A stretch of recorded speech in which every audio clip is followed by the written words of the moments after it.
It's one of them days. How It y'all doing? one of those days. My voice is like, I'm look. I'm fresh off stage, so I'm feeling real. I'm feeling real energetic. I still got a little buzz going. I was told Filipino women love big black man. not big black man. Why you? Big black man, big black man. He asked me, do I like ube?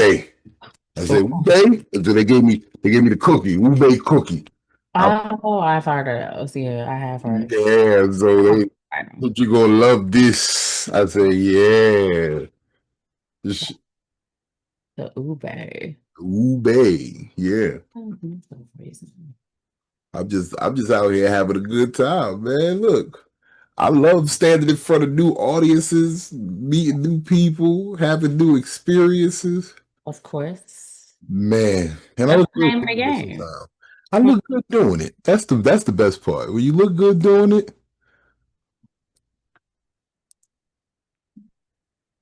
I'm just look. I've been working on some new walkout music because Carissa Shields said you can't walk out the lean back no more. She said I don't think nobody should walk out the lean back no more. She want all the smoke with Remy Ma. She said, "Oh, your sound went out. Hold on, your sound going. What's going on?" Okay, all right. You get me? Yeah, I hear you. There All you. right. Now, Carissa, she out of pocket with that. She wants to smoke, and I mean, she could hold her own if somebody tried. Look, first of all, if she say even Roy Jones was forced to lean back, and she said that's dead now. We not doing that no more. Matter of fact, I think the last couple people to come out to lean back may have lost their fight. So I don't think you should. I think she's on to something. She's. She sounds like regardless of the petty, she's onto something. I think the petty makes it that much better. You would. I That's think the petty. No, because I've been embracing my petty. Like okay. check this out. A year ago, around this time, I may have started one of the most craziest beefs ever with a nigga from the late 1900s. In the late 1900s.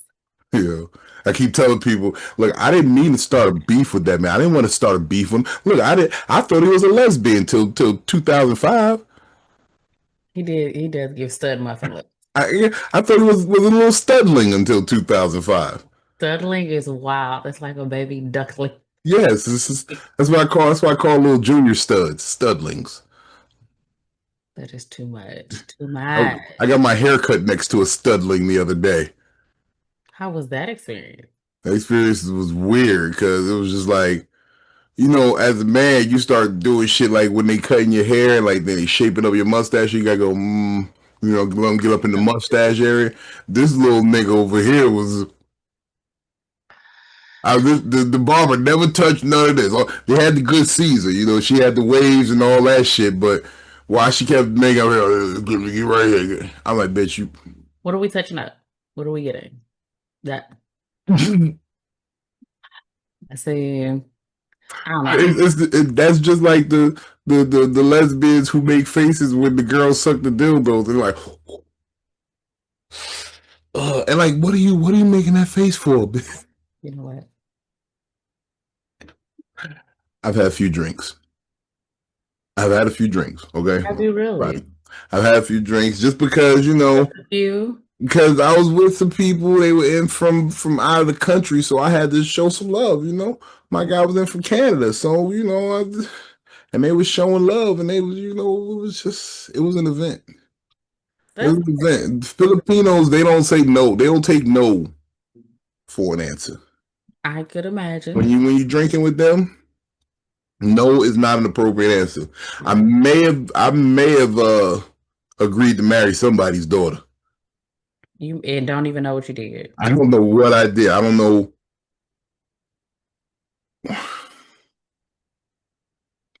I may have just ended up on my 90 Day Fiance.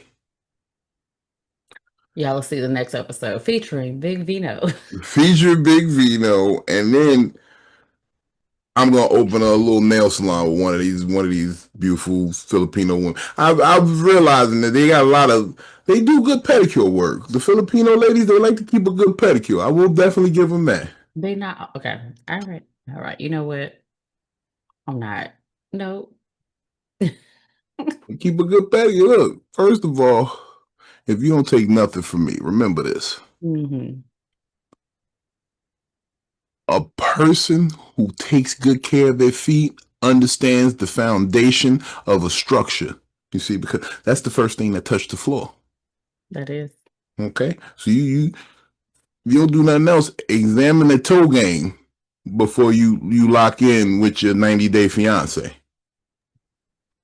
Welcome One to the would Most hope, Valuable Podcast. I stand on business. one would hope you would see that first. You should see the toes. Definitely gotta see the toe. Look, I keep telling y'all, I keep a toe budget for my lady. Like it's gonna be some.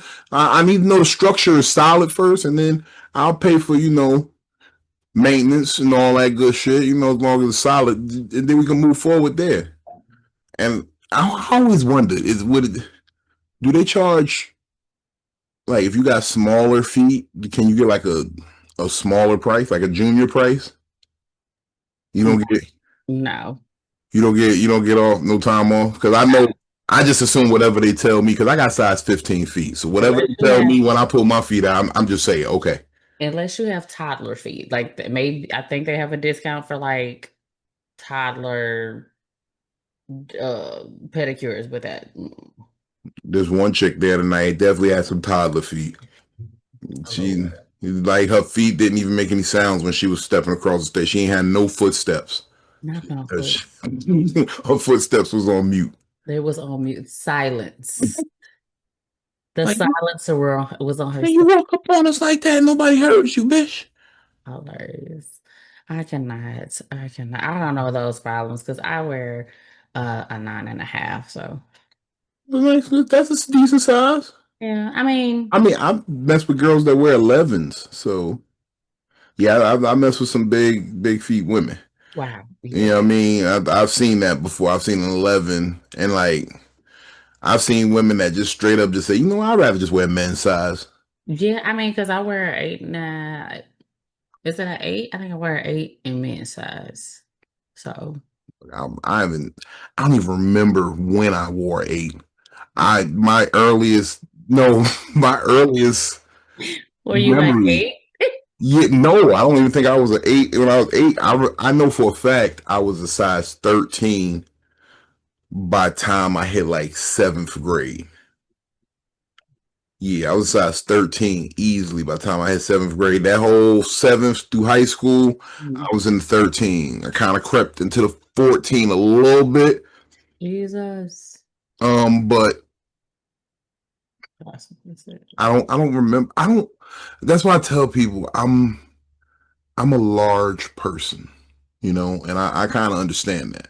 Like my head size, like people who wear hats, I wear like an 8.5. My ring fingers are like 13, 14, 15s. My shoe size, the fit, like I'm large from head to toe. Everything in between is large. So I like to tell people I have all original parts because it'd be some of these weird body niggas. Like they got a little ass head, then they got big ass shoulders, and they got a little bit of a gut, but their legs is mad little and skinny. And That is so weird to me. yeah, niggas' bodies don't. They like leftover parts. Yeah, like Gucci before he went to jail. That's kind of how he looks. Nigga got the T-Rex arms and shit. Just Yeah, Gucci before they rebooted him. That's before the exactly cloning, before they cloned Tyrone. before they cloned Tyrone. Mm. Speaking of which, have you heard about this Nicki Minaj rant or Jay-Z? She's saying that like it's not a good time to rant on people. It's That not a good time. Jim Jones lost this one with Nas, He just got ripped apart lyrically by Pusha T. He Yeah, I haven't heard the whole album, but yeah. oh my god, it's ridiculous. I'm in Virginia. This album is Oh, it's it's playing every just corner. It's like the show we just did. They insisted. He was like, "Yo, you fuck with the clips? Can you come out to some clips?" I said, "Yeah, as long as it ain't lean back, we good." I was told by Clarissa, do not put lean back in your music. that's So right. anything you want to do the clips, we there. So we did the clips, and then but Nicki is claiming that Jay-Z owes her like $200 million. She said this nigga owe me pay. And first of all, I don't even understand how. If you owe me $200 million, it's. I'm not gonna tell TMZ. I'm gonna tell the judge. I'm gonna tell my lawyer we need to get on this. I'm going to court. Why are we playing with this? First of all, I don't even believe, because Jay-Z wouldn't owe you no 200. I don't believe. I see, right? And I just think because of the type of nigga I am, I could never let nobody have that advantage of me of owing too much money. I can't do it. Like, you're not gonna have me owe you two. I don't like to owe niggas $30. If I owe you more than $30, I'm gonna be like, yo, I got you. Let me at least put like 12 on it. See, that's just a whole lot, and that's a lot to believe that somebody's allowing that much like that. I think that's all cap. I think she needs something to say. She gotta have something to say. Yeah. And see, I feel like at any given time, it's 3 different people operating inside of Nicki Minaj's head. Of course. Yeah, I think like that. What was it? Roman's Revenge? Like yeah. When she do like when she be switching voices mid rap, that shit, I think someone else just took over. Yeah, it's like they carry on. It's like the nigga in Split. It's just that's where she got her rap power from. She just hey, that was my movie. I like Split. That's why you wear your hair like Mr. Glass. First of all, no. Why are you sitting there acting funny acting? Anyway, it's the natural look, not like Mr. Glass. Anywho, but it's okay. You good. I that was my favorite villain right now. What was it? Because it was Split, Broken. It was Split, Glass, and then the first one was Broken. Was it Broken or Unbreakable? Unbreakable, Split. Is most of Unbreakable, Glass, and then Split. Or Unbreakable, Split, and then Glass. Yeah. But shout out to M. Night Shyamalan. I got a plot twist for you.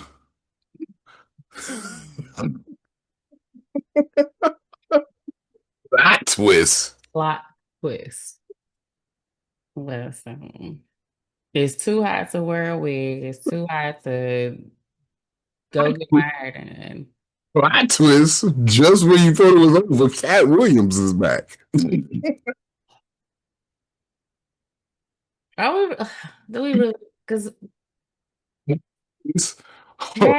Cat is wild. He took it back. He said, "Plot twist. You keep talking about me," and this is the wild part, because it's like I knew this wasn't going to be the end of it. It was definitely not going to be. It couldn't be the end of it because Ali wasn't going to let it rest. But once Ali got up there, I knew it was going to be a back and forth. I just didn't know it was going to be like, okay, like, I don't know. But what'd you say Ali said? No, I was going to say, this is what I knew it was going to be a problem, because Ali's, when the first original Cat Williams interview with Shannon Sharp went down, I knew it was going to be some shit, because first thing Ali said, he want to talk about everybody except the problem with a nigga who got a problem with him. Yeah. Who openly got a problem with him, ready to talk about it. You want to talk to everybody else. You want to talk about everybody else doing something. Talk to me, nigga. Right. And that, I knew that was going to pop it off. I knew that was going to be. That was definitely a dinger. No, because, without saying too much, because I don't like to speak on niggas from the late 1900s. I know the type of energy surrounding that. You know what I mean? This is why I wear the gray beanie, because I don't want to wear no red one, because that's some weird energy. But that red beanie energy will talk you into doing some wild shit. It'll talk you into doing some wild shit. You know. I'm sorry, folks. I've been drinking, okay, and I've been very petty lately. I've been so very petty. I've been. I'm sorry. But not okay. So I gotta talk about it because Cat, he gave a solid story though. Like, it's believable on both parts. The thing about the story, though, right? And you know me, I'm a stickler for. Well, that's a good ube cookie. Okay. The thing about being a stickler for the story Mm. is that the story got a story. Definitely, yeah. Okay. And this is what I took from it, right? You said, I don't know who he is.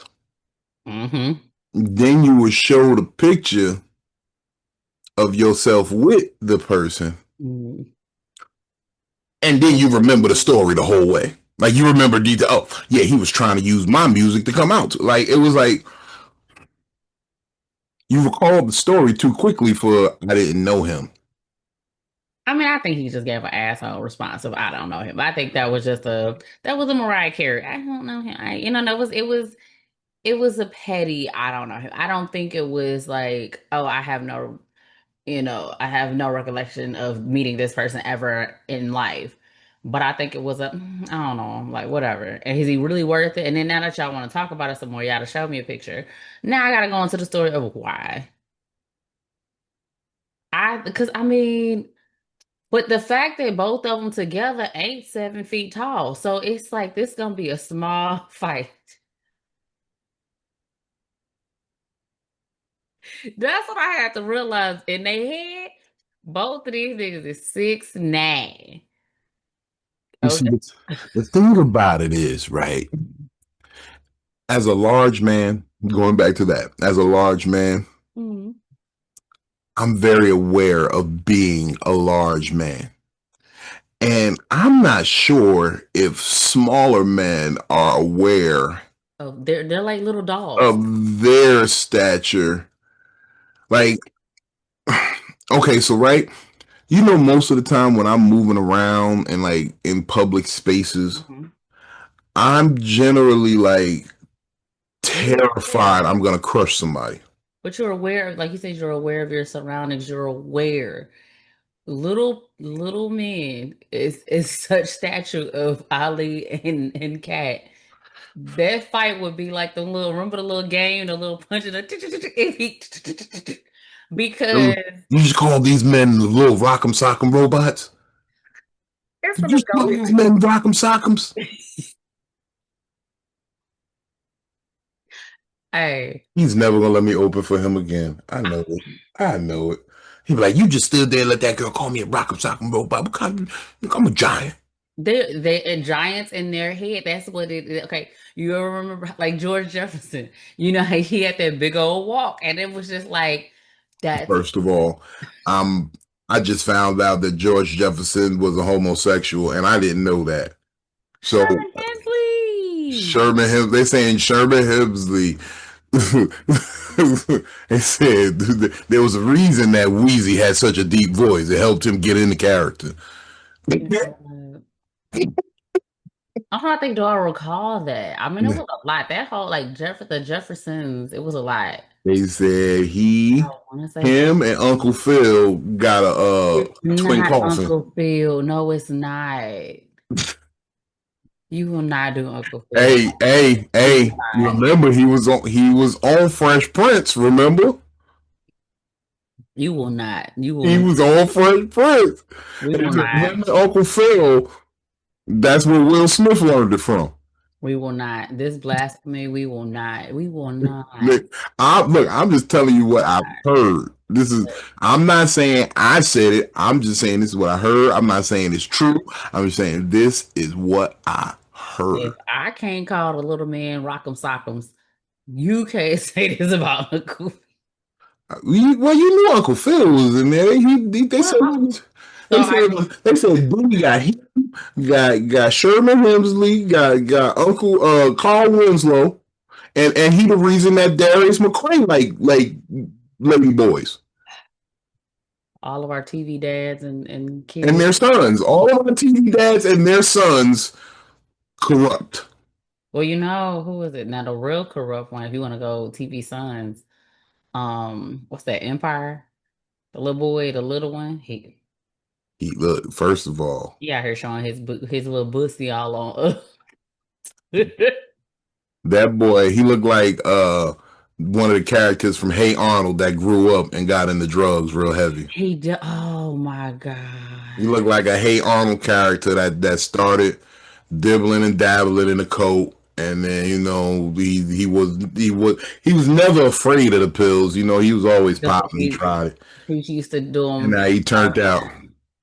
He definitely gives that vibe. Like he's definitely a young Hey Arnold character. Definitely. He was hanging out with Stu Kid. The I stopped following Empire with when did I stop following it? With Lucius. What did Lucius went to jail when he was making the album in jail, and they was in jail making the album. Because in my head I kept seeing him say, "Whoop that trick." It was hard. It was definitely hard to look past that because it was like, Who's in charge? Say it. I'm in charge. Hey, do you know she turned around to do the movie Karen? Have you ever seen Karen? Yes. Yeah, she was great in that movie. Yo, I was She like, was one of my favorite characters in Orange is the New Black. how? Yeah, because she's a great actress. That's why. Yo, She's in a Karen, great she gave, look, pearls was clutched. I was like, man. Look, I love it when somebody play a good villain. That's why I was definitely played a good villain. look, Daniel Day-Lewis, Gangs of New York, Bill the Butcher. Man, that was one of the most awesome villains. He said, "We toast our enemies. Yeah, We see, we show love and honor to our enemies." That's why I toasted Squeaky Brown this past weekend. I finally finished up my day drinking that I had tried to start that day when he rudely interrupted our live broadcast. But we you call know, this Squeaky Brown. Wow. oh yeah, that's the name I gave him, Squeaky Brown. Wow. Listen, I can't wait, can't wait more. You know what? And the crazy part about it is, after being challenged to that fight and then getting reneged on and motherfuckers ass bet or whatever on that fight, I beat up a local drug dealer, you know what? and I shouldn't have done that. But I was frustrated, and I want to apologize to you, Zeus. I do. I want to apologize to you because I did not need to go. I went a little too far that day, Mm. but I was upset, and it was a comedy. You caught a comedy related ass whooping that day outside the trap house. I just wanted you to go sell your cocaine somewhere else. Wait, why are we saying what? No, he was insisting on selling drugs in front of the spot where we be at, where we just chilling. You know what I mean? And I said, "Yo, take that shit down the street, around the corner somewhere. Don't do that right here." And I was already feeling some type of way because of the events prior to that. Mm. And I asked him, "Hey, yo, please take that down there." He said, "I do whatever I want to do, old man."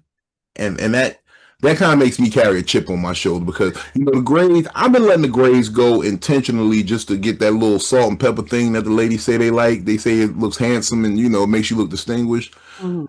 But I get offended when niggas call me old head or or because I ain't nobody. Like I mean, I've had bitches call me Mr. Vino, and that don't feel good. Like, bitch, I'd still fuck you. What are you calling me Mr. Vino for? they could like, I mean, I don't even got no children where I could be like, "Oh, you my daughter age." No, I'm not Mr. Vino. I'm Vino. I'm Mr. Feed Your Girl. Mr. Vino is not horrible. Mr. Vino is horrible. If someone calls you like Mrs. Uncle Victoria, Grandpa, if like someone calls you Mrs. Victoria, hey, you need some help with your bags, Mrs. Victoria. You gonna feel some type of way. You gonna feel a little old. You felt a little old at Trader Joe's when they asked you for your little card for your little drink. well, they tried to ID me because they thought, Yeah, yeah, but that's only because I know I don't look 21. I know I don't look 21. So I know I don't look 87 because that's what I hear when you say Mr. Vino. I hear an 80-year-old nigga that you trying to show respect to. now they could say Granddaddy Vino, but ain't nobody said Granddaddy Vino. You can't call me granddaddy because I ain't got no children. So You would have just to be. like The unk is the worst part because when you say unk, you saying, damn, you ain't even got no kids, unk. That's no, the thing is, I think now men are starting to feel some type of way because women have always we've always had Miss and Mrs. And then it's like, okay, well, you don't have to call me Miss. Like you and then now we got Auntie. Now it's all on to the like, well, Auntie, okay, I don't take too much offense to Auntie because if you look at other cultures, that's why I don't take offense to it. But I mean, y'all just some old niggas. That's bitch. I'm a gangster. Don't you dare call me Mr. Vino, bitch. like, Don't you dare call me Mr. Vino. You call me Vino, the killer, Vino, the gangster, Vino Corleone. no, you're retired. It's retired. I still get gangster when I want to. I'm about to get gangster in a minute. I'm about to go outside and just. I'm about to. I'm about to go steal something out of Walmart tomorrow just to prove my gangster. And when they whoop whoop your I'm ass about off, to steal something out the self checkout just and to then prove look, my gangster. everybody gonna be like, "Yo, getting put his back on." Yeah, for the pineapples. Like, why? Put the shit down. Put that shit down, sir. They They're gonna hit you. got caught up behind 2 pounds of cherries. Look, they gonna be like, sir, put them down, sir.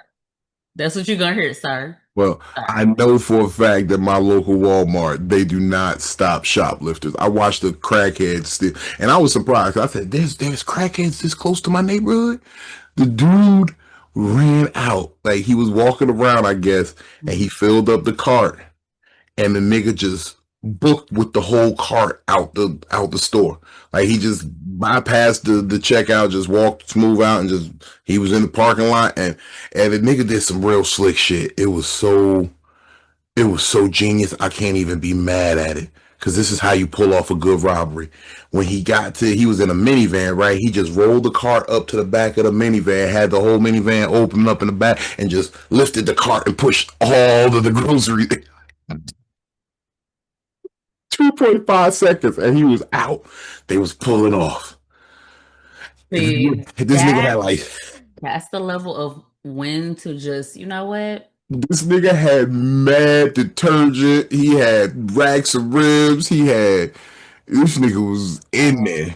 But that's the level of knowing your battle, picking your battles, choosing your battles. And the customer service, for somebody who did at least 10 years of customer service, every battle ain't mine. And especially in retail, it definitely ain't mine. Do you know how many people I used to work at Express and they had a little walkie? Hey, there's somebody, we need to go check the denim wall.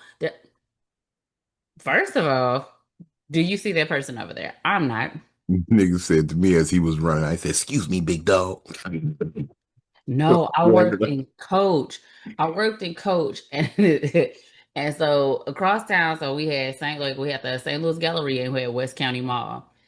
And I just remember them calling us and was like, look, we got a guy who just came in here and stole an armful of bags. I'm like, an armful? Like, Armful. and so in my head, I'm like, oh, that nigga just went there and just ransacked and kept walking. Got a rack. He did one of these. His arm went through, had an arm full. They were like, be on the lookout for him coming back to the Galleria to sell them. Nah, he ain't coming here. He gonna be in the hood with them. He gonna get a credit? He not getting the credit. That nigga going to the hood. Hey, shorty, you want a bag for real? It's real shit. Give me $50 a bag. Thank you. Probably like a $200 bag. Give me $50 a bag. Thank you. And easy too. And if we talking about around, what was that? like the mid 2000s. So Coach was a big thing Oh, then. Coach was still Yes. official then. Coach was, you can still get some pussy for a Coach bag. For a Coach back ASAP. And it's so one of my coworkers talking about, well, why didn't anybody stop him? I'm like, See, nowadays a Coach bag, you ain't just gonna get the pussy for the Coach bag. You gotta do some dinner or something too. Like Coach bag is like the secondary gift. It, If it, you wanna guarantee the pussy, you gotta get the Birkin bag. but like Coach is cute, you know what I'm saying? It's real classic. You can get a simple Coach bag, but them new little poppy little colors, they don't work. Did you? I don't know how much of a bag person you are. I feel like you're a lady, so you understand bags. You But know, they said the original Birkin bag went in an auction for $7.6 million. Like the original Birkin from like I 1980 think. something. Yeah, I mean, I can imagine it. Am I paying for it? No. Do I want it? Mm-mm.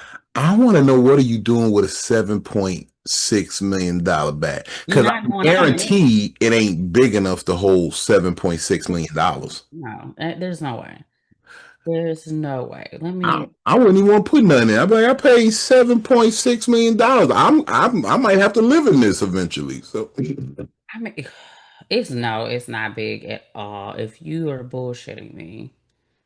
what? I'm not bullshitting you. I read. I be knowing the topics and headlines. No, I'm just saying Oh, the size of the bag. oh yeah, nah. Them shits are usually stupid little. I don't even understand it. Like as a man, I'm trying to like think about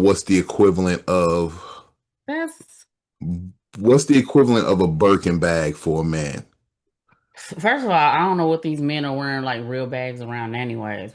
I don't, what are you? Look, I tried the whole designer bag thing when I was a dope dealer. I used to like to keep my drugs in the little in little Michael Kors or like little Louis Vuitton book bag I guess that's what. Yeah, because everybody likes to buy their drugs from a flashy nigga for some reason. I remember who was it? I met. Is it Yachty? I think I A met. little yachty, yeah. Yeah. So I remember this is before he's more talkative now. And I remember he came to the station and I was like, so what do you have in your little bag there? And he was like, oh, this? And he goes, candy. I was I was like, you just gonna come up here and be very like the whole interview he did with the personality, it was so weird because he was like the personality was like, so what motivated you? Da-da-da-da-da-da. This is his response.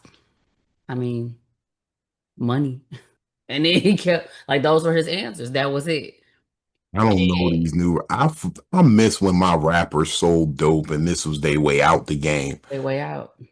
Nowadays, niggas come with their nails polished. You seen the one nigga? He was sucking on a jewelry lollipop. Like I thought niggas was thinking he was sucking on a real lollipop. I think it may have been some nigga named like Playboy Cardi or something like that. This nigga was sucking on a jeweled out lollipop. Like he had jewelry in his mouth just sucking on it. You think it was a lollipop, but It was actually it was June. jewelry. It was a iced out lollipop. I'm like, so I do you miss just the like sucking time. on shit. You just like shit in your mouth. Just I do miss the time that we were like scared of our rappers, just a little bit of scared. that's what I was going for when I was young, cause I saw that transition from the beginning, like when people stopped being scared of their drug dealers. Yeah, when it starts to just kind of like, oh, Yeah, my grandma can handle you. What? Like, you used to look. There used to be a way you talk to your drug dealer. Like, can I get a like people scared to look the drug dealer? no eye At one contact. point. No, yeah, it was just like, you got that? Yeah, Yeah. sorry. I, I started seeing that transition with people like, hey yo, so I'm gonna see you tomorrow at 6. Since when you start telling your drug dealer when you gonna see him? The appointments that we're making now. Nigga, call me when you got the money ready, and I'll tell you where you need to be. Listen, I'm when that nigga pulled up to me, I got candy. I was like, I, I felt like I was at a kindergarten class, like a little first street. of all, why am I listening to a rapper that just pulled candy out of his purse? That hip hop has fallen so far. And You it was remember like, Clarissa? You right. We can't listen to Lean Back no more. We can't listen to Lean Back no more. it's a This is problem. this is why I'm out here rocking for Drake. That's why Are we Because really? believe it or not, Drake is the hardest amongst you niggas. Now wait. Drake is the hard. He sat there Please and don't. watched all the people that he helped get rich, all the people he called his friends, everybody he thought was cool with him, turn on him, and then still dropped another banger, and then another one. Didn't he cover his LeBron tattoo? He got mad at his friend. First of all, I had nothing to do with anybody getting any tattoos of another band. Like, I got one tattoo. It's of an eye. That's it. I didn't even want that. I Your said, favorite rapper just got his friend tattooed. It's I'm covered. not saying he's He my got a favorite cover. rapper. No, He he's just far got from my favorite he rapper. just got a cover up of another man tattoo. I think my favorite rapper Hmm. might be Jay-Z. Mine's Jeezy. I have a healthy respect for Jeezy. Jeezy definitely is. I once got ridiculed because somebody said I had a man crush on Jeezy. I said, no, I fucks with him though. And they're like, oh, you got a man crush on Jeezy. I said, Jeezy told us that you see how I wear the 2 chains with the black? They with the BMF shit, they told us that black make your jewelry look good. And that's true. That's And true. make it look good. Jeezy when he that nigga said my president black, my Lambo blue. Man, I did not understand him and Jeannie Mai, but no, I didn't understand. I understood it a little bit. I okay. understood a little bit of what he was trying to do. He was like, look, I like the shrimp fried rice. You know what? You know, I ain't gonna even lie to you. I went and got some shrimp fried rice the other day, and little, Where? little Chinese chick. Where at in Virginia? Yeah. First of all, we have some fabulous Chinese restaurants. And I only go to Chinese restaurants where the children work the counter. Where they take your order, because they the ones that speak English the best. Like the little girl from Sinners. Yeah. Mama. Just like that. And then they had a little older daughter in the bag. She was the one that kept looking and giving me the side eye. I couldn't really tell at first what she was doing because it was so I couldn't really tell when she was giving me the side eye. But then when I caught it, because they was like you need soy sauce. I said no soy sauce, and that shocked them because they swear black people always want the soy sauce, and I'm like nah, I like it just like I can eat shrimp fried rice just plain. Like I might hit it with a little duck sauce. I need a little cayenne pepper. You and this cayenne pepper. First You of just all. put that shit on everything. Yes, you do. That's what you're supposed to do. No, some shit That's don't need no cayenne pepper. You need a little What kick. the Chinese people who created shrimp fried rice did not How do you know? How do you know? because it's not in the recipe. Is they put a little soy sauce in it, they put some eggs in it, they put some bean sprouts, some onions, No. Mm-mm. the hit it in the Then it needs wok. to be a little. It's go. No, that's they don't know about none of that out there. That's not the ancient Chinese secret. The ancient Chinese secret was star anise. Get off. You know what?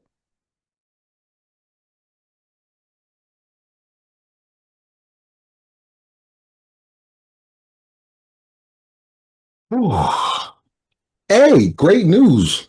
What's up? I mean, I'm kind of heartbroken a little bit, but I'm happy for her.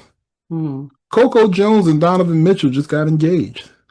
I approve of that message. I like that for her. You know, Yeah. I've always had a thing for Hillary's on Fresh Prince. Not the Hillary character has always been beautiful course.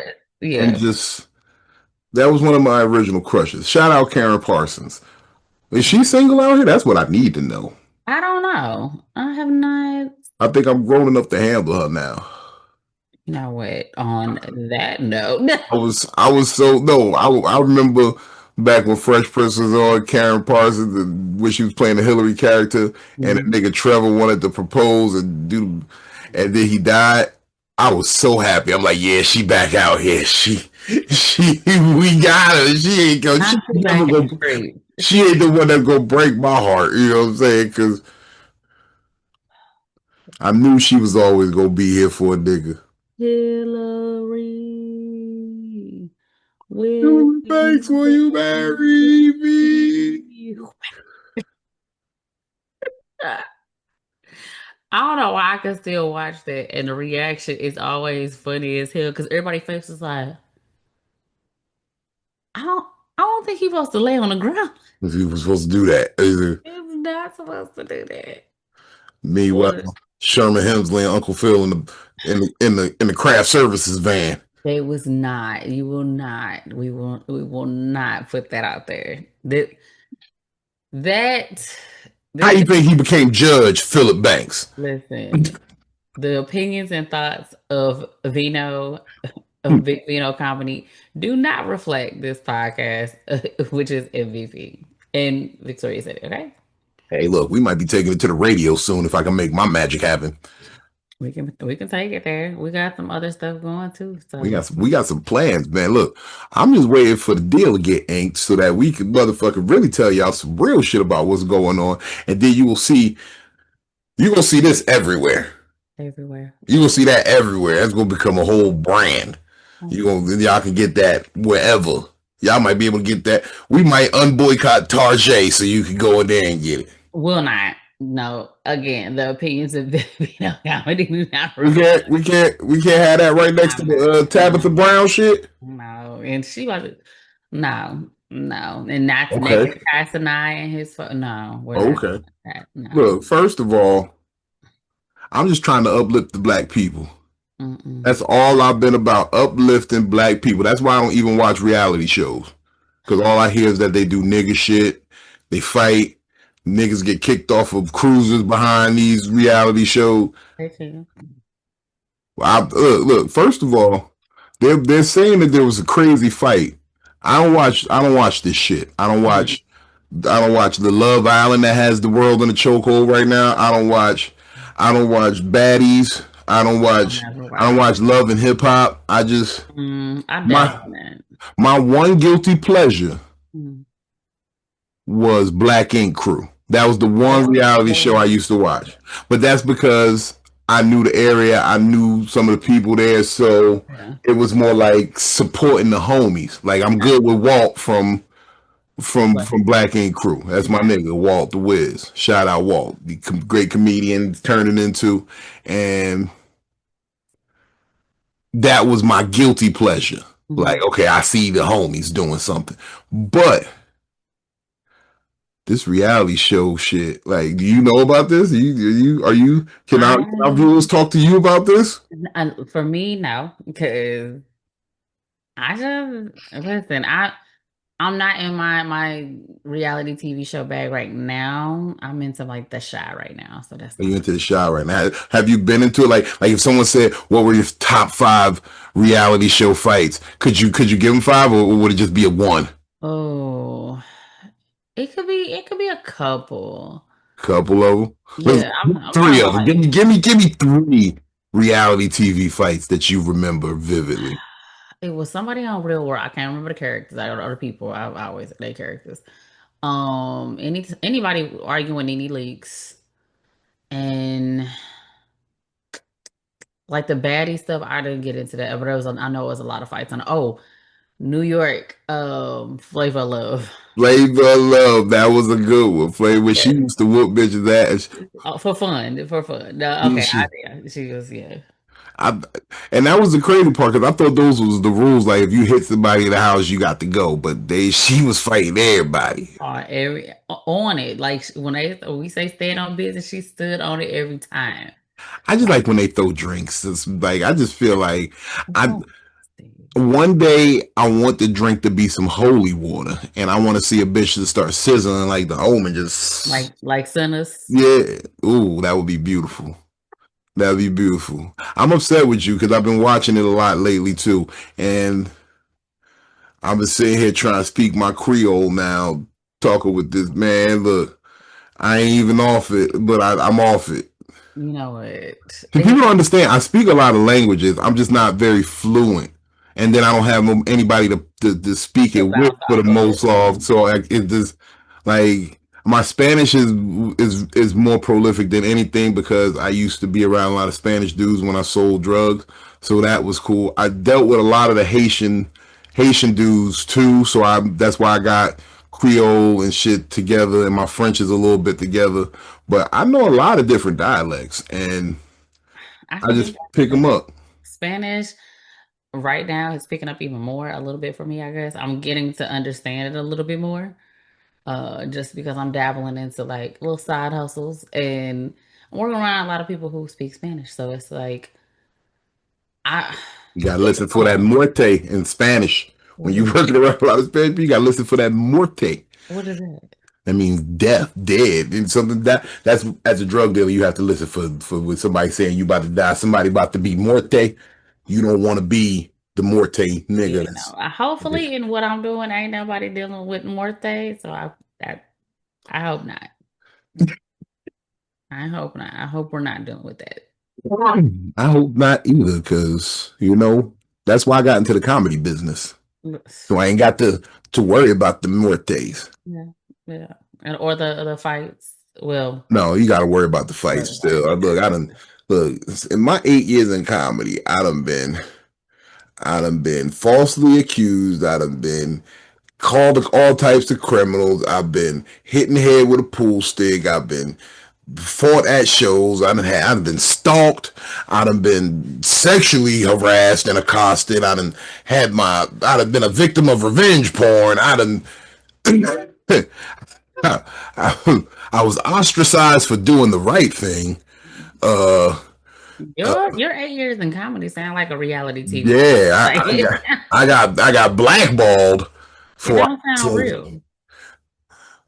and all of that still managed to be one of the funniest motherfuckers out here. So I ain't really all that mad. I feel like, look, if you want it, you. That's a lot. The way I see it is like this, right?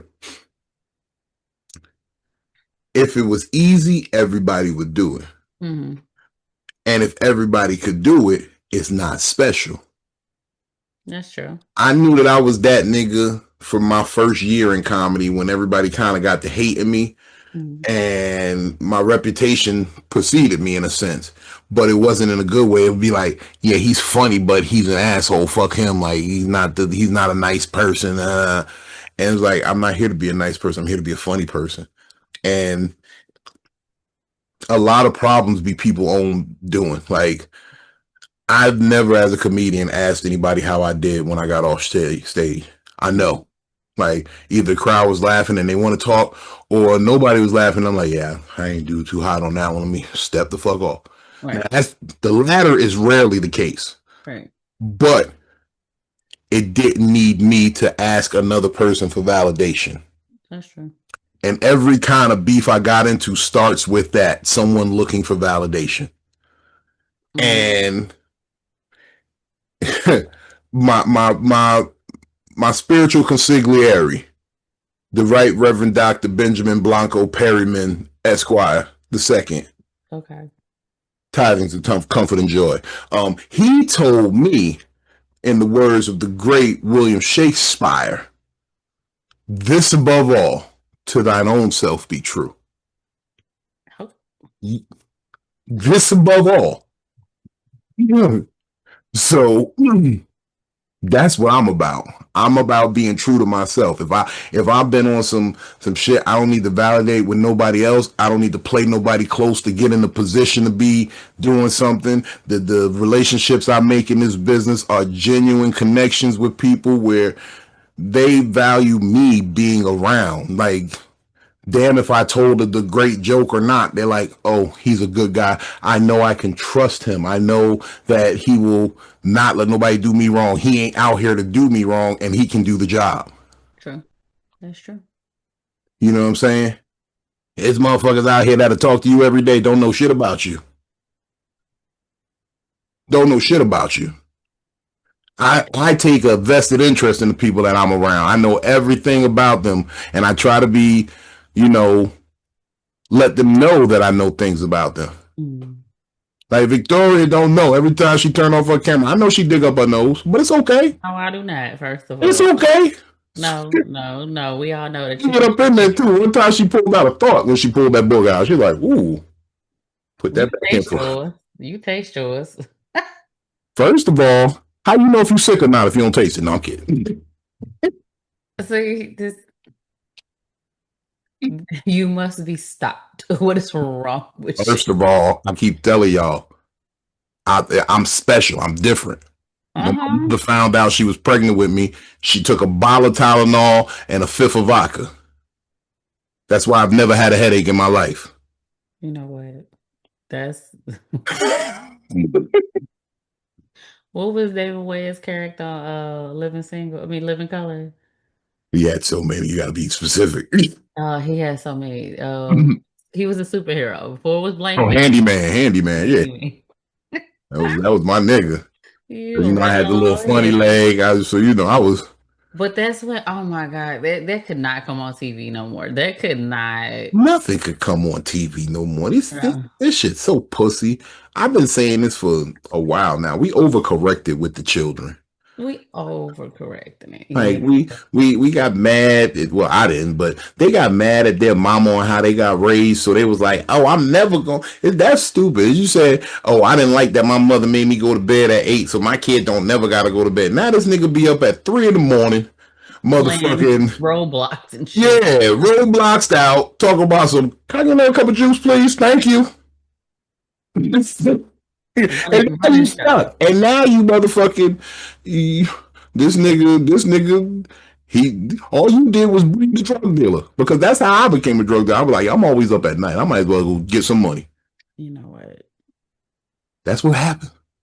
That's where I be trying to tell him, look, get that baby a little melatonin. Look, little Robitussin. My mother gave me a bottle of Robitussin every time we went to Chuck E. Cheese. I ain't had a cold in so long.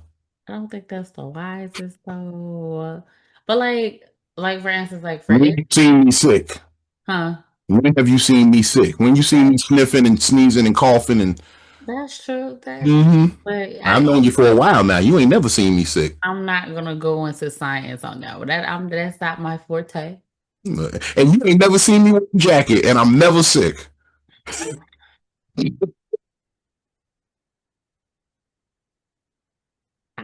You can't argue with the science now. I can't. This nigga never wear a jacket and he's never sick. Thank you, Ma. I know you was trying to off me with that medicine, but you made me a strong man.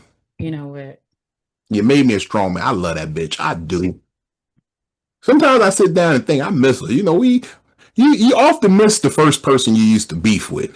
Of course. Of You course. you miss her. Yeah, I mean, I don't tell many people this, but right, my mother had this little 38. That's the gun she always used to pull out on me whenever shit was crazy. She would just pull that out. It was a silver 38 wood grip handle. Had wood handle, right? Mm.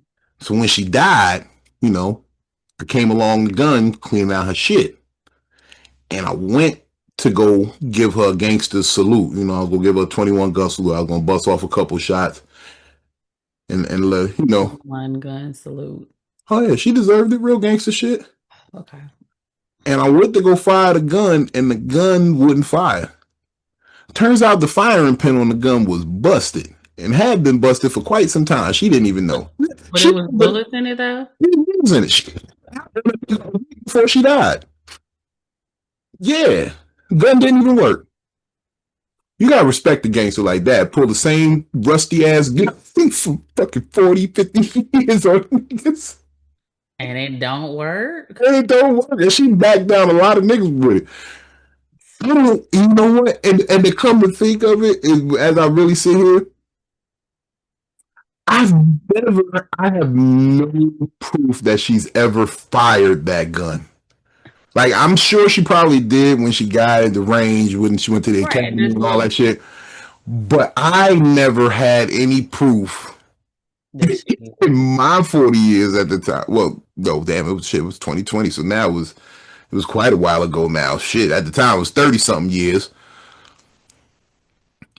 I never had any proof that gun had actually been fired.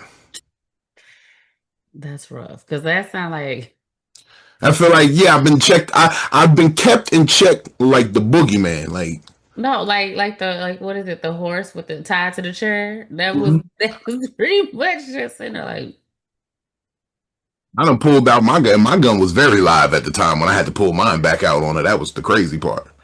My gun had just went off earlier that week but you when I pulled it. pull Oh yeah, see, me and my mom, we pulled guns on each other on Thanksgiving dinner once because she got upset because the dessert I made was flyer than everybody else's.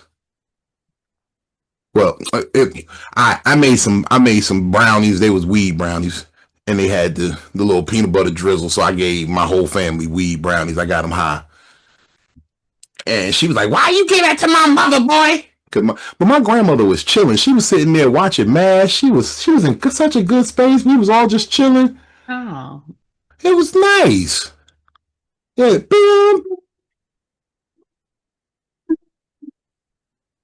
that was my special time with my grandma. I love you, Charlotte. But damn, I wish you turned that MASH on. That MASH, boy. you know what? We gonna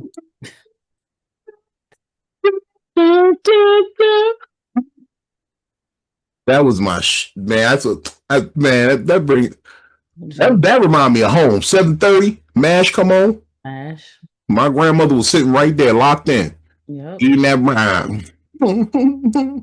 And wondering why it's just so great. No, she didn't even wonder. She had her feet up, the swelling went down on her ankle. She didn't. Her little osteoporosis was chilling out, man. Look, fuck the dumb shit. She was out of it. She was She was living. chilling. She was just, this is, and then she's surrounded by her family.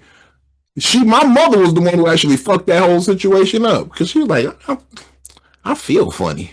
Not I'm I like, it's no funnier than the cocaine y'all used to do back in the 80s.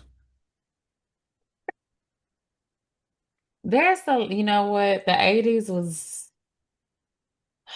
some wild word. It is. Look, a wild time was had. Wild time. And then like you ever look through and skip through like some of the movies that was like from the 80s and you be like, what was y'all on? Like some of the jokes and stuff was just like this was in a normal show and a normal movie, like Mhm. and the cocaine makes sense. No, but the weird part was, see, and this is what I love about the 80s and 90s and even a little bit, 2000s, it kind of tapered off. But, well, it was a weird dynamic because it was like you could say less on TV, Mhm. but you did way more wild, inappropriate shit. Yeah, And now it's like you can say more wild shit, but you can't do the wild shit so much. not at all. It's so wild because it was like I just watched the episode of Always Sunny in Philadelphia. Now, I don't know if you watch Abbott Elementary, but they did a crossover episode that was on ABC for Abbott. Mhm. But then they did another crossover where it's like a different alternate while that one was going on Always Sunny, and the language is Oh wow. yeah, yeah, yeah. No, I haven't really got into Always Sunny, but I did remember that crossover, and I was just Watch that. like, Watch that first if you want to see some funny shit like a and I think it's genius. And this is why I shout out Quintella. I shout out all of the dudes over at Sunny. It's genius because it's like the way it was presented on Abbott Elementary in one way where it had to be cleaner, and yeah, then boom, you flip it the other side where it's on FX and Always Sunny, and it can be presented like this okay, with the cursing and a different perspective of what was actually going on in the Abbott Elementary episode. Genius. Like I be getting into that genius type writing. Like I that's like my shit to cool. have layers. That's why I always be yelling to this bitch ass nigga. I'm surgical with this shit, Jake. Because you got to be surgical with this shit. I get so happy when people realize the depth of my writing on stage. They're like, yo, that when you do that one. And sometimes it come when you watch me 2 or 3 times and you're like, oh, I just quit the joke.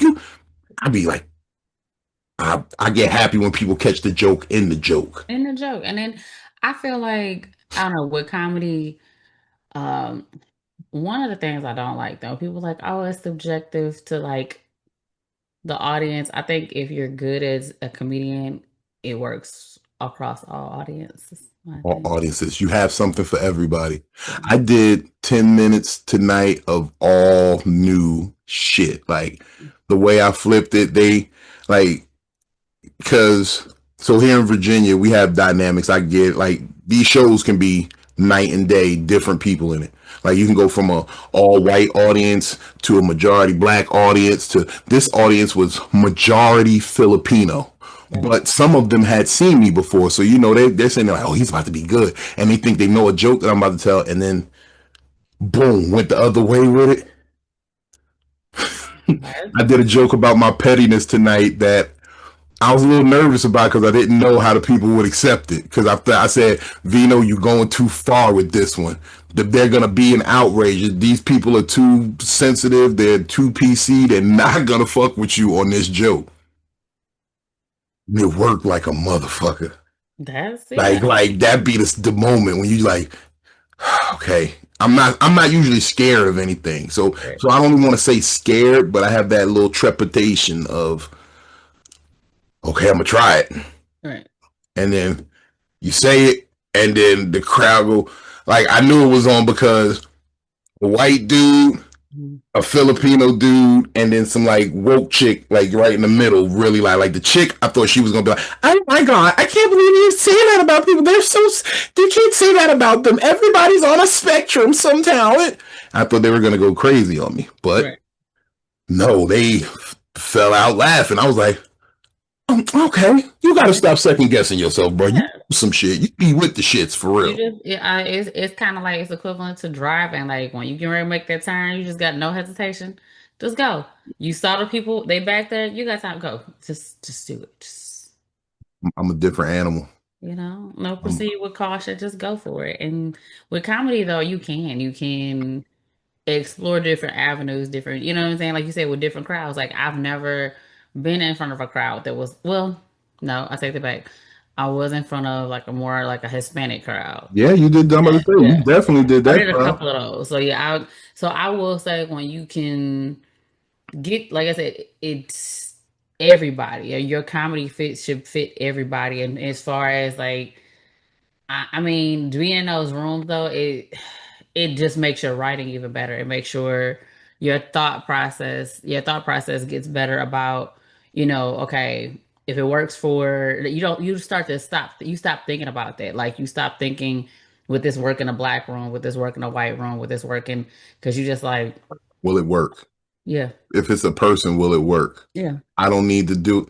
And I don't knock niggas, but this is just my mindset because I'm not trying to box anybody into doing it how I do. But I say to myself, I try to strip down my jokes to me, to like what it is to be in the mind of Big Vino for just that little bit of time that he's on stage. So I don't want it to be filled with a bunch of tropes about culture or anything. I don't want it to be, I want you to be able on any given day, any given time, sit down, play this shit, and it be funny.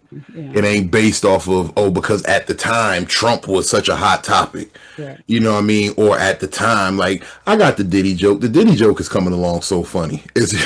I put a new little beat to it.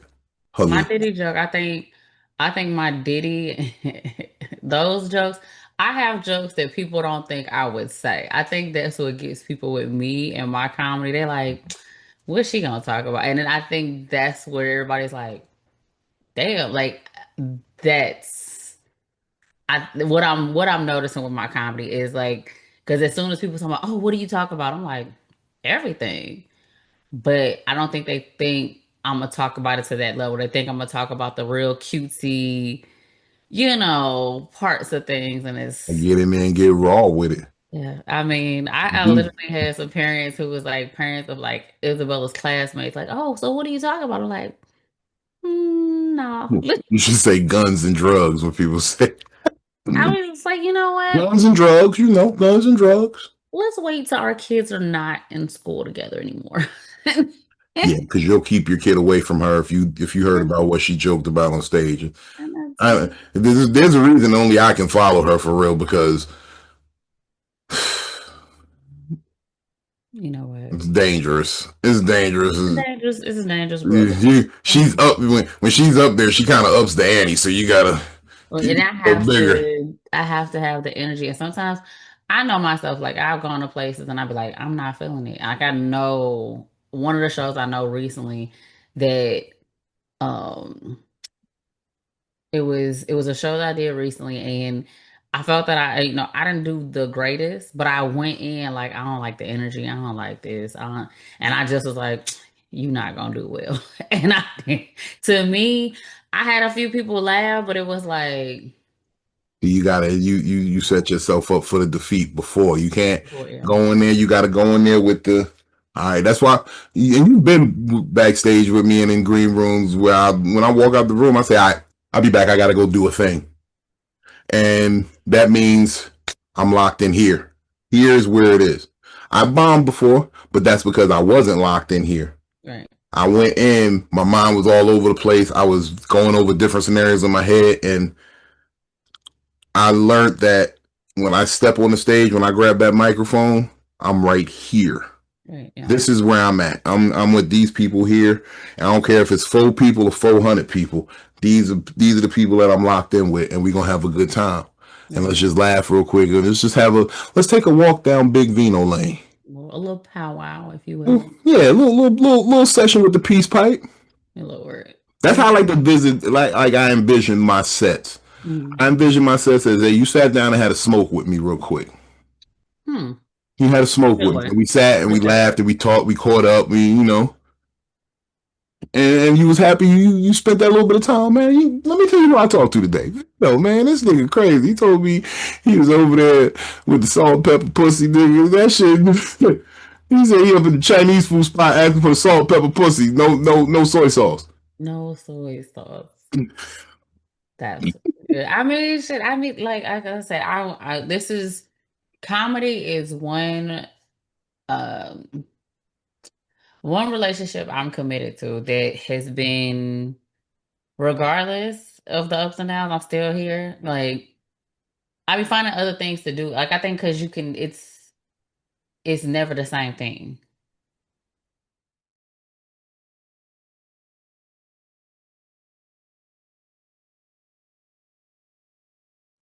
Making a whole lot of progress. My therapist is going to be so proud of me. I promise. Are you sure? Look, first of all, the conversation we had last week alone. Are we sure?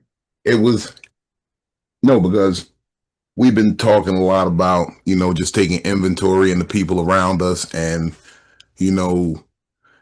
not so much that it's what you done for me lately or a tit for tat type situation, but it's just making sure you're appreciated. Like if you feeling like you're not appreciated, say something on it or speak on it. Or if the situation seems a bit off, speak on it. And I'm learning that the people who fuck with you when you speak on shit, they will hear you and they will acknowledge what you're saying, even if they don't agree with it, even if, there might be circumstances around whatever's going on. But the people who are running game on you and bullshitting you, they get offended and they get defensive, and then it becomes trying to point out your flaws and deficiency instead of just saying, hey, I hear what you're saying to me right now. Like, I'm not sure what I can do to make it better or whatever, but I hear you. Right. Well, when it's defensive and it's very, it all becomes, oh no, but you understand, you did this, and you. Thank you. You just helped me be very clear on my next move. Yeah. I mean, a lot of times why I avoid a lot of people at the same time because it's just. Yeah, I wish I could. I'm an entertainer and I'm really, really out. I mean, but you act like I'm not. Like I am too, but I know you are, but I'm way more out there. Like are you really? Yeah, I mean, I do. I'm not saying that you're not active. I'm just saying I'll be out there. I mean, but you choose interact with a way more broader spectrum of people. Like you don't interact with as many people as I interact with on a daily basis. Because you choose to. Yeah, because that's where I see the trajectory of what I'm doing. Like that's where I'm getting the results. So I gotta do it like that. You know what I'm saying? Yeah. I got a goal in mind and I got a game plan. We Uh, gotta we gotta work those game plans out. mm, You gotta be around people. Like that's always been my forte in life. I know how to operate in a den of wolves. mhm, I definitely know how to operate in shark infested waters. Not saying that it's the healthiest thing, but mhm. I know how to do it. And that's what's important. Because you're gonna need a nigga like me in the crack. When the zombie apocalypse happen, you're gonna be happy you know me. You're gonna be so happy you know me. You're gonna be like, when you was arguing with niggas on the internet, I thought that was pointless, but I see now why that was necessary. How is that going to get us out of a zombie apocalypse? Is the question. Trust me, it will. So, right, what it does is it allows me my quick thinking and righteous nature so that you know that the moves I'm making is a righteous one. Because in the zombie apocalypse, that's the only thing that separates us from them. There's going to be some cold moves that need to be called. But for the most part, I'm going to make the right call. I'm going to let you believe that you and your online beefs are necessary. Look. In these battles of the zombie apocalypse. No, because think about it like this. You know all the zombie apocalypse movies, right? What ends up usually happening most of the time in a zombie apocalypse movie, right? You have a group of people, yeah, right? And everybody comes from different backgrounds, different walks of life. And then at some point, somebody in that group does something that jeopardizes the rest of the group. Be it because of their selfishness, be it because of something, some trait that they had from the world before that is a vice and it's really gonna fuck the crew up. Now, here's where I come in, because being a man of the world, being a man of experience and knowing people who have vices, I'm gonna be able to point that out ASAP. I'm gonna be like, tell the kids go sleep over there. This nigga look like he touched people.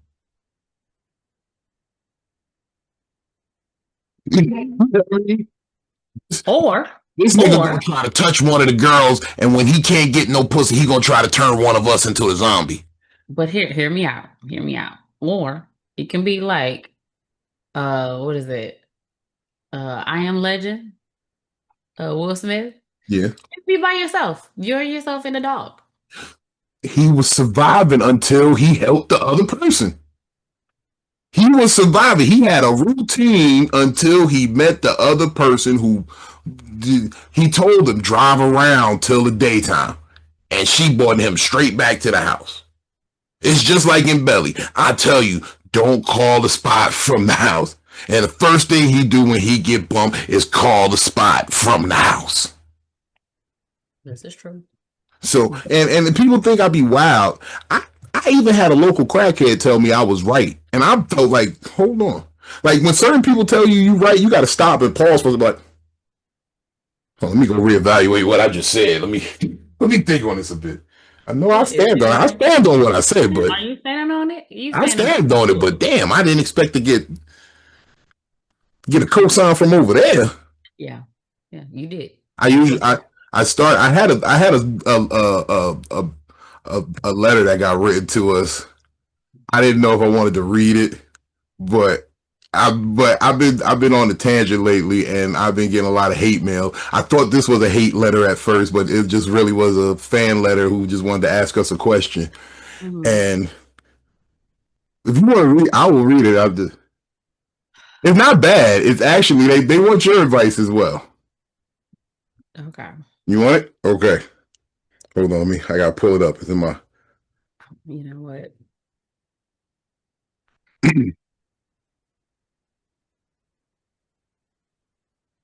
Hold on, it's in my request because the person, they don't follow me, but they follow me. You dig what I'm saying? Like they pay attention, but they don't. They. I got you. Well, I don't follow them, I guess. But It said, "Peace, God. What up, big dog?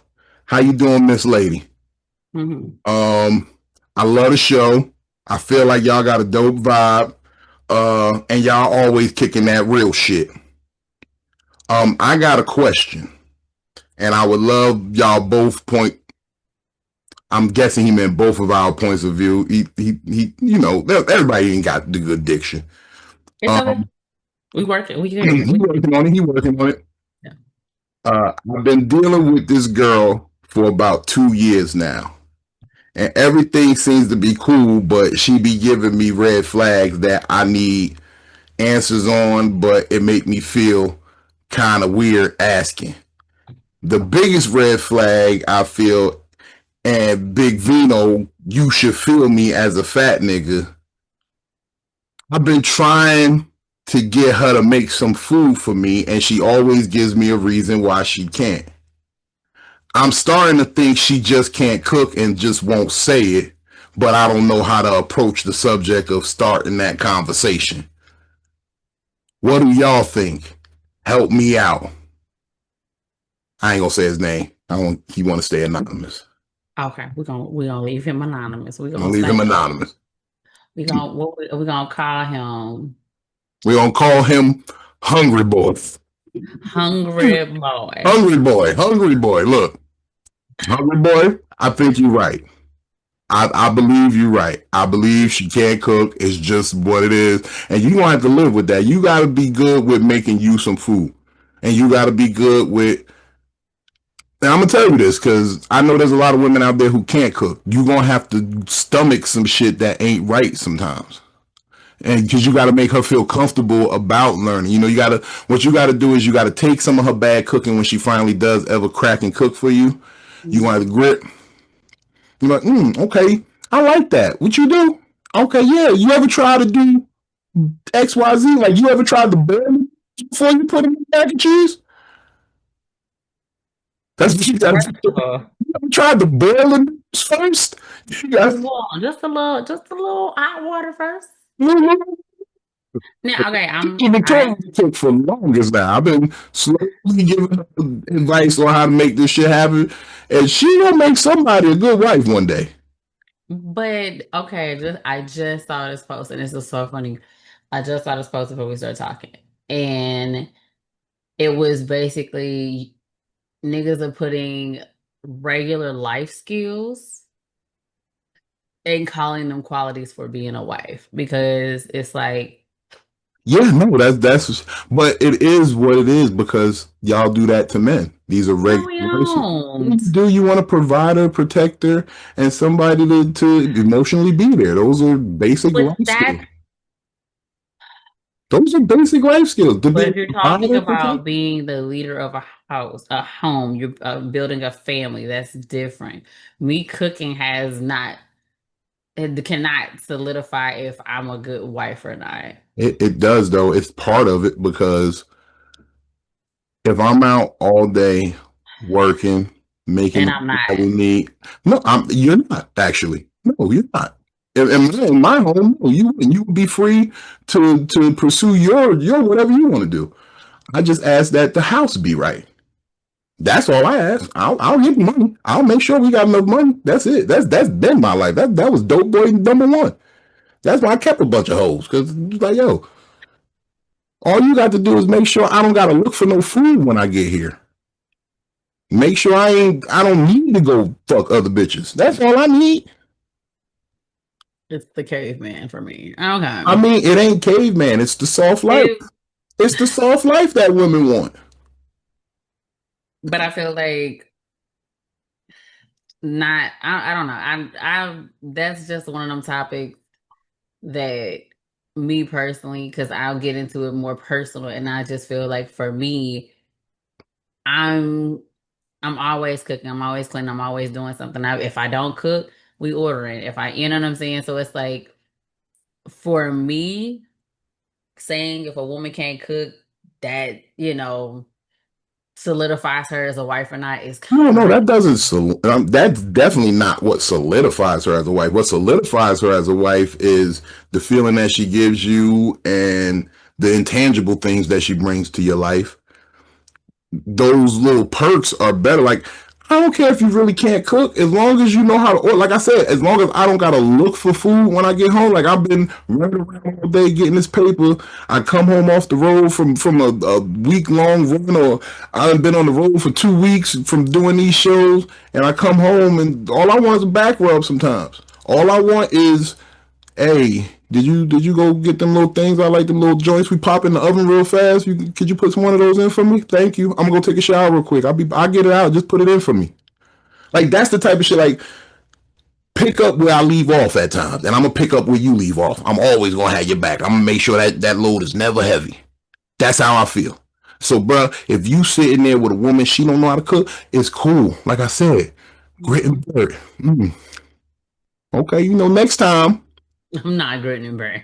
Next time. That's the back eye. That's when you look at it like, next time, you got to pick one, sugar or salt, not both. They both don't go in there. They cannot. They both don't go in there. Don't be afraid. Don't be afraid. Just to take the peels off. Like, you can do that. You can do that.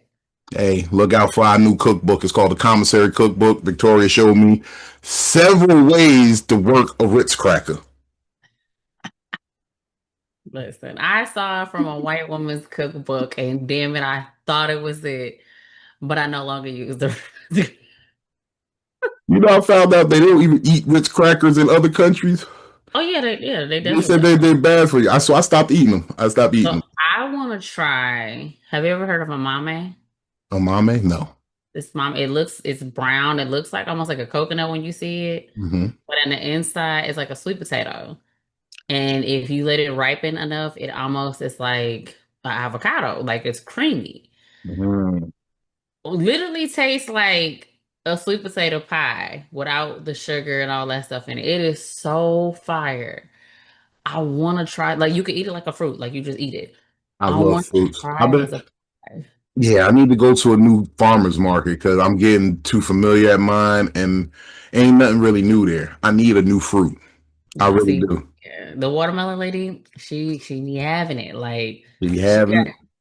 Like I said, the mame, they about this big. All of them. I might need some. I might be in town in the town soon. Tell the whole one down. Yes. Oh shit. What's today? Yeah. God, I got my schedule has been it's done. But but I'm like, it's a me tapping into the different fruits. Like, I just have my little lychees. These are fun. Yeah. Oh, this cookie is good. This little cookie that I'm getting. Shout out Panay. It's a cookie. Shout out Panay Cake. Panay Cake. Okay. They was out there. They made all the performers on the show some cookies. I only took one because being easy, but I said I will shout them out. So Panay, that's actually really good. I'm a big fan of Filipino food. I'm a cultural poop. Like, that's my true calling in life. I want to do some eat, pray, love shit. Like, I'm actually plotting out a trip where I go. It's gonna make a stop somewhere in Greece. Either it might be a couple of spots in Greece. It might be Mykonos, Athens, shit like that. Because I'm gonna do that. I definitely got to go to Santorini and touch those black sands. But I also want to do a little Italy stop, and I want to do some Amsterdam stuff because I've just got in contact with a club promoter out there, and I might be able to do some jokes in Amsterdam. So that'll be fun. But I want to do this eat, pray, love thing where I just go around the globe, eat some food from around there, smoke some weed, and just love what I'm doing, love life, live. Because I think I've been talking to my therapist about this. I've made enough excuses of why I haven't been living. I've made, I said I'm taking care of everybody else. I'm making sure this is right. I'm making sure that is right. And she hit me with the boats that wait for the perfect wind never set sail. They never set sail. So you might as well just go, because if you keep waiting for the right time or waiting for something to be good moment or waiting for yourself to be ready or Sitting there waiting. you're gonna be waiting forever, because you're never ever gonna be ready. You never feel like you're gonna be ready. Yep. So do it because you want to do it, not because you're ready. Yeah, you have to, and that goes along with a lot of things we A do in lot life. of shit.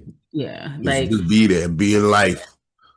people I'm about to go always propose to a woman for no reason. okay.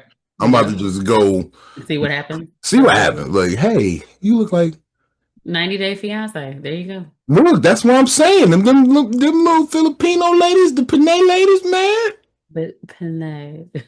they don't understand. Look, I keep telling, look, they had them different colors too. Like I get tired of sisters with the same white toes, and I'm not saying whatever you want to do I is don't good. like that. French toes, white toes, whatever you want to do is good, but spice it up is all I'm saying. Like give me a different variety, because I keep looking at the same toe color. I think you don't got no creativity, baby. You ain't even thinking outside the box. I've Tell me to mix those two colors. never I've never been a fan of the white. Me personally. And then I like to switch it up, but it's always I will say this, it's amongst the same hues. Like it's in the yellows, the blues, and the purples. Sometimes some greens, but it's like different hues of This whatever it is, This hues. one chick, she had a color. I don't even know how to describe it. I want to say it was like a nude color, but Hmm. it was kind of darkish. Like it could have been like a plum maybe, but it wasn't dark plum. It was like it was like an intriguing color. I'm like, what is Plum the and color? nude. That sounds like a It's like a lot. mixture of plum and nude. I don't know why I don't look. I keep telling you, I got problems. I like look, ladies. You get the wiggling your toes at the stage, you might find yourself back at the green room. You know what I mean? That okay. All I keep right. telling look. I broke up with my last girl because she always wanted to have sex with her socks on, and then she wondered why I didn't come. I kept telling, take your sock off. I could come. Damn it. You know what? Wondering why we here all damn night. Trying to get your sock off. Okay, now I'm looking. Let me see. Because when you say plum and nude, It's like it would I don't want to say be plum, but it's like it gave me like a purplish color. like a Yeah, it gave like me like like that one in the middle almost, but like a little right there. more towards like more towards the purplish though. Like if you Okay. added a little more of that purple to that middle color, it Yeah, right there, and it was intriguing because it had like this hard candy look almost like it had the I can see that. Oh, it's probably like the little cat eye thing they got going yeah. on too. Yeah, the cat eye stuff is cute. So I was like, okay, look at you. And then that's when he asked me, he said, you like Filipino girls? I said, look, man, I love women, but You know what? I'm unequivocally tied to black women. I'm sorry, but I can admit y'all have some beautiful women here. Like there was some good little things in the crowd. Like when you start seeing like, so I think the thing is, and this is just me, and I'm gonna be brief when I say this because when you see a bunch of a type of woman together, you can see like the range of which they come. Like Yeah. okay, perfect example, sisters. Sisters come in a rainbow of Oh, types, colors, complexions, builds, different aesthetics. right. And it's the same thing with each race. You know what I mean? They come in a different, like, they come in a range of aesthetics. And you can really see what it is because, like, being of one race, you see another race on a, sporadic basis. You're like, okay, that, and you don't really get to appreciate, hey, how beautiful the choices are. You know what I mean? And I just seen a whole array of Filipino women tonight, and I said, "Wow, that's crazy! I didn't think y'all came like that. I seen them tall, I seen them short, Yeah, they I yeah. seen them, I seen them real thick, I seen them real skinny, I seen them. They look like real little, like that stereotypical, Asian type that they talked about, and that they go home back, man. No, I seen a chick today. She was from Thailand. And when I say like her calf muscles were so I was intrigued by her calf muscles. Like I was just like, but she was about my height, and I was just like, Mhm. I like you kick bitches through the wall. That's what you do, because Oh, this shit look. oh, Jean-Claude Van Damme leg ass bitch. Hey, but I was like, okay, happy. I like she was definitely different from when I usually see different women who are from like Thailand. Like they not, like I said, for her to be about my height, a little thicker, a little like I was like, oh, I, okay, sis. I see that though because Thailand is the home of kickboxing. Look, you know what? You ever seen the Thai nigga shins? Them shits is made of steel. Just but What you got coming up, Victoria? you know me, always a haymaker every other Wednesday, hosting open mics. Yeah. Then I got a little guest spot I'm popping in on this month, and I'm gonna do a little couple of guest spots. I may have some dates, and I know for sure the date for the next Top Secret is coming soon. So, Hey, shout out um, Top Secret, shout out TDS Radio. I peeked in on their podcast earlier this week, and I stirred up some shit. But you know oh me. God. Look, it's all in the sake of entertainment. I just pose questions to make people think. And just yeah, That's gotta it. jog it up. Gotta You jog it know. up. Because once I finally think about it, because right now my brain is too tired to think lately. Um, once I think about it, we'll have a final date on the next TDS, and then I'll start. Well, I'm looking into the next headliner, and it's kind of hard because we've done really great. I mean, I ain't gonna lie, and I don't usually speak on myself like this, but Oh, I may have set the bar pretty high hmm. because It was it very, was it was it was a lot of fire delivered on that stage that evening. so And I now, can't wait to see it. I even learned some secrets that night, and I'll wait till it comes out and let y'all talk because the secrets are crazy. I didn't even know this was a thing. listen, But everything is technically, by what I learned that night, hmm, I'm a victim of Stockholm syndrome.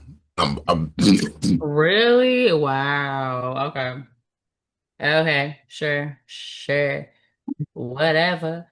Anyway, I I will announce that day as soon as we get it, and like I said, now my brain has to work on who I want to headline it. So. if you'd asked me a week ago, I might have had a suggestion. But now, No, yeah, you know what? I'm not taking suggestions from people because sometimes oh, I don't have no suggestions. That's them your suggestions project. don't get turned back. No, They don't get returned back. So they you don't get can't. returned back. So Yeah. you gotta So just keep it moving. That's why I just say, look, I uh, plus I am a fan of your vision out there. Like I really do. I have the utmost respect for Ken and Kim because they are helping you to bring your vision to life, and and they it's are their vision. understanding that like you Yeah. got expertise in this, so they're allowing you to work and show your expertise and grow, and that's why the shit's getting better and better. Yeah, because So they definitely don't question my choices. and they That's want to talk that's to me, look, and then huh. they talk to me. I talk to them on the side, and I was like, "Yeah, yo, she's awesome. She's dope. Yeah, that's what she told you. She right. She right than the motherfucker."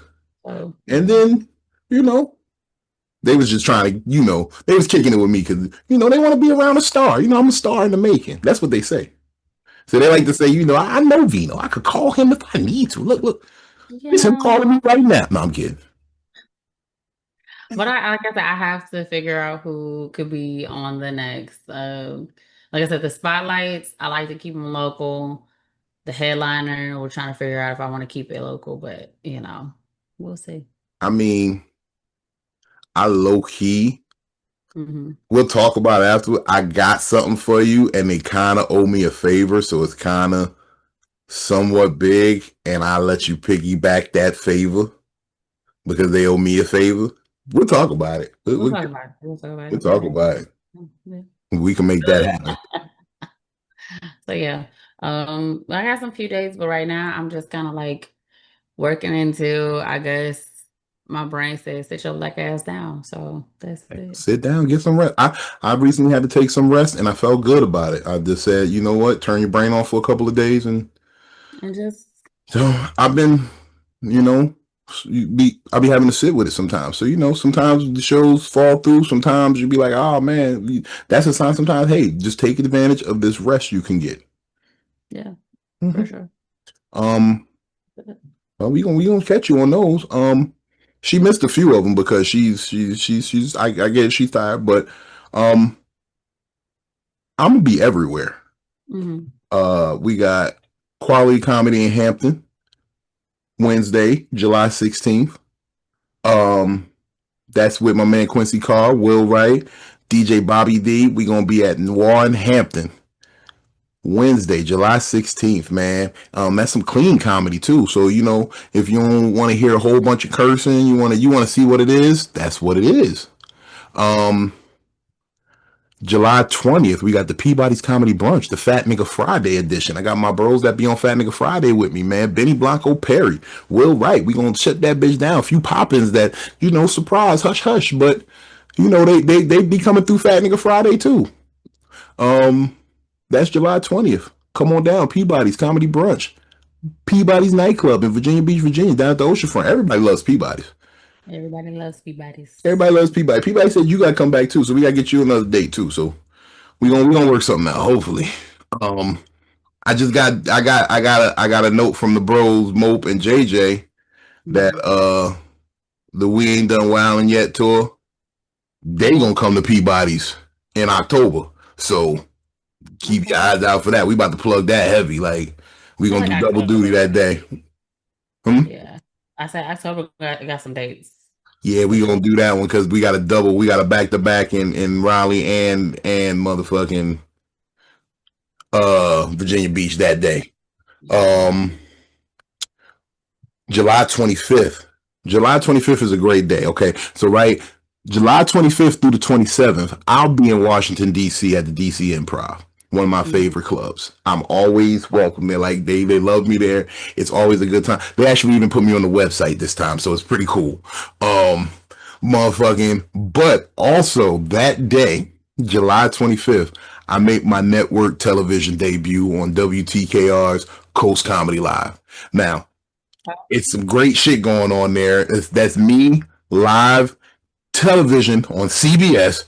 WTKR is the affiliate for the CBS station down here, and it'll be on TV. But what I want y'all to do when I drop that link, I need y'all to just go vote for me. You can watch the show too, but just vote for me. I don't even care if you watch the show. I want you to watch the show because I did some funny shit that everybody in the audience went crazy. The host of the show was like, oh my God. It was an awesome time. Like they really didn't understand that Big Vino was made for this camera. But I need y'all to vote for me to say, hey, that was a great set. I like what he did. I need you to run it up completely because there's a little money involved, but it's bragging rights mostly for me. Like, y'all understand, I keep telling you, I'm very, very petty. I need them to say Vino was the best. Vino was very, very good.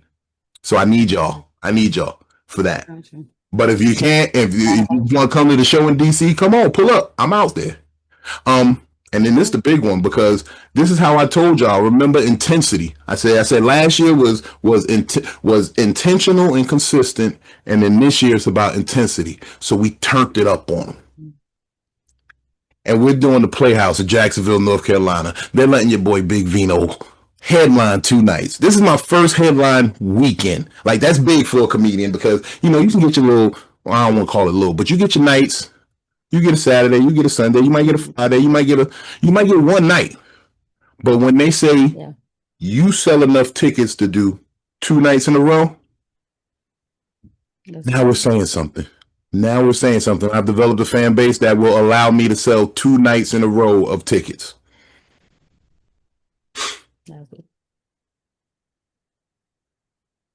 You ask God to put a little something on your plate. You never tell him it's too much. There you go. That's all.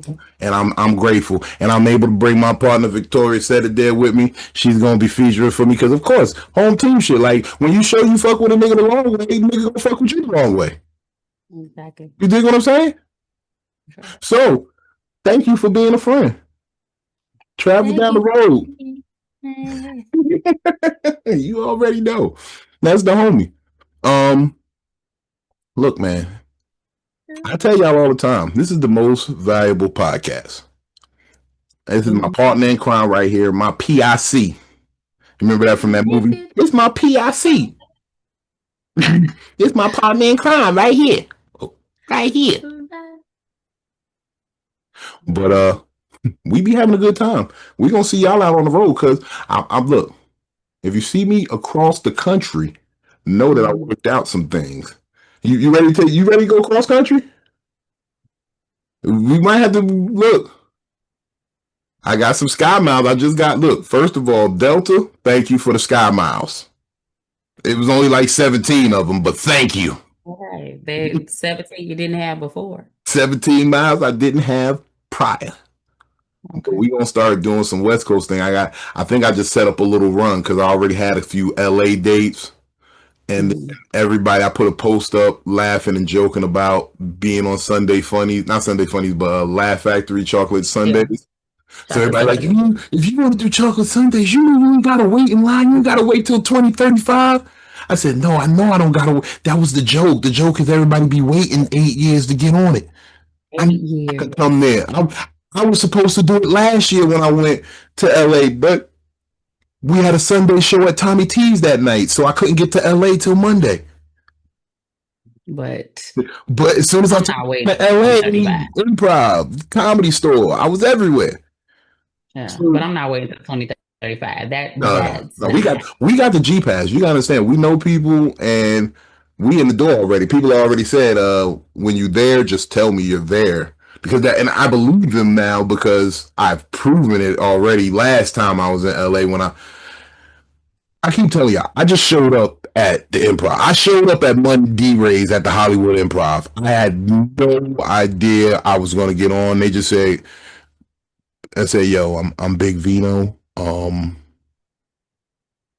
They said, holla at Twin, holla at, and then people started calling and saying, Big Vino there? Yeah, let him get on. He fire. He's funny as shit. Yo, don't let him walk away. And that's it. And the niggas came out in the hallway, was like, hey, yo, come here. And I was like, what's up? And you got to be patient. You got to be patient. See, niggas be sitting there. I do not know me. You do not know me. Because they don't know you. They don't know you. Your name don't ring bells, nigga. Yeah. Me, I sat there like, I had my little drink, sat looking at the room. I seen a few things. And then it was like, yo, Big Vino, come here. Come here. And then the rest is history. So when I see y'all at Chocolate Sundays, see, the only thing I really want from Chocolate Sundays is that clip they put on so that more people can know what it is, and then it'll be easier to book these dates. I ain't got to convince you I'm funny. That clip does a lot. That little clip full of numbers. For you put a little clip up there, 1 million views, and then now people want to see you. Now the people who didn't want to pick me up as my agent, they start calling. Oh, I didn't know you was. I thought you was just. And I get it. Y'all hear a lot of niggas talking every day. So we'll be out there soon. We'll be out. Yeah. We about to make this mean West Coast run. Don't worry, I got Victoria trained up. We gonna get her TTG trained to go so that she can get it together. She gonna be focused, man. Cause I know y'all want to see her. Y'all don't even want to see me for real. Y'all want to see her. I get you, you nasty niggas. Anywho, I had a great time. Had a great time as always. It's been a wild night tonight, and I'm happy I went out. I stepped out of my comfort zone. There you go. Hey, they said that tonight on stage, and I'll leave y'all with that too. The things you want are located just outside your comfort zone. That's it. Think about that. Hey, Victoria said it. Big Vino. This is the most valuable podcast. We thank you for something to do. Stand on business, baby. And smoke weed when you wake up. It gives your day high hopes. Go get some heavy heart shit, man. Heavy hearts. Hearts be heavy. I stand on business.